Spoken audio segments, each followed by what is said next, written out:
Hello guys, আসসালামু আলাইকুম। Welcome to another new blog. কেমন আছেন সবাই? আশা করি ভালো আছেন। তো আজকে আপনাদেরকে দেখাবো যে জার্মানিতে ট্রেনের টিকিট কিভাবে করা হয়। আসলে জার্মানিতে চলাফেরা করতে গেলে ট্রেন ছাড়া কোনো গতি নেই আসলে। আর এখানে ট্রেনের সার্ভিস এতটাই ভালো, আপনি ট্রেনে গেলেই বরং এক জায়গা থেকে আরেক জায়গায় সাশ্রয়ী রেটে এবং দ্রুত গতিতে যেতে পারবেন। তো চলুন দেখাই যে এখানে আসলে ট্রেনের টিকিট কিভাবে করে। তো এখানে একটা টিকিট আছে মান্থলি টিকিট, সেটা হচ্ছে মাসে একবার কাটলেই হয়। সেটা হচ্ছে ডি টিকিট, 49 ইউরো। এই 49 ইউরো টিকিটে আপনি পুরো জার্মানি পাবলিক ট্রান্সপোর্ট ফ্রিতে ব্যবহার করতে পারবেন। আর এখন আমি যে টিকিটটা কাটবো, যেহেতু আমি নতুন এসেছি এখনো 49 ইউরো টিকিটটি করতে পারিনি।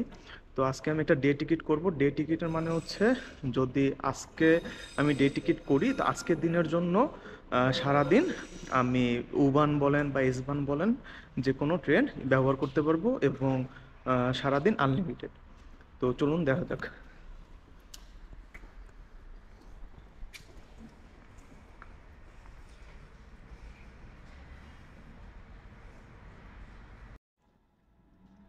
সো প্রথমে এখানে ল্যাঙ্গুয়েজটা ইংলিশ করে নিলাম। এবার আমি আছি হচ্ছে স্টুটগার্ট উন্টার টুরখাইমে।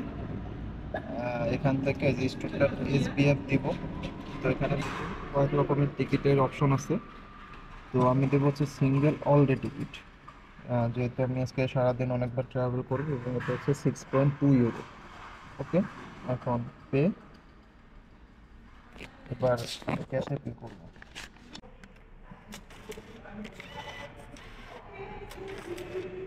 হ্যাঁ, এবার নিয়েছে। তো আমি 10 ইউরো দিয়েছি। এখান থেকে হচ্ছে টাকা ব্যাক দিবে আর টিকিট দিবে।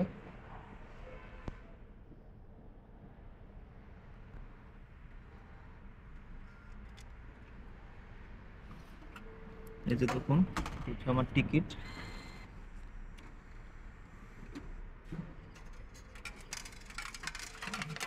এই যে দেখুন, পয়েন্ট দিয়ে দিচ্ছি।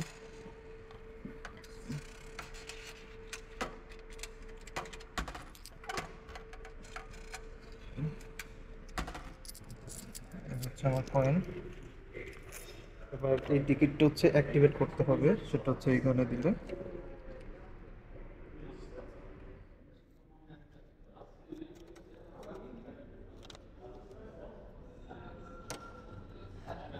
এই যে আমার টিকিটটা অ্যাক্টিভেট হয়ে গেছে। তো আমার ট্রেন মনে হয় আমি মিস করে ফেললাম এটার জন্য। তো দেখলেন আপনারা কিভাবে জার্মানিতে ট্রেনে টিকিট করতে হয়। তো বাই বাই।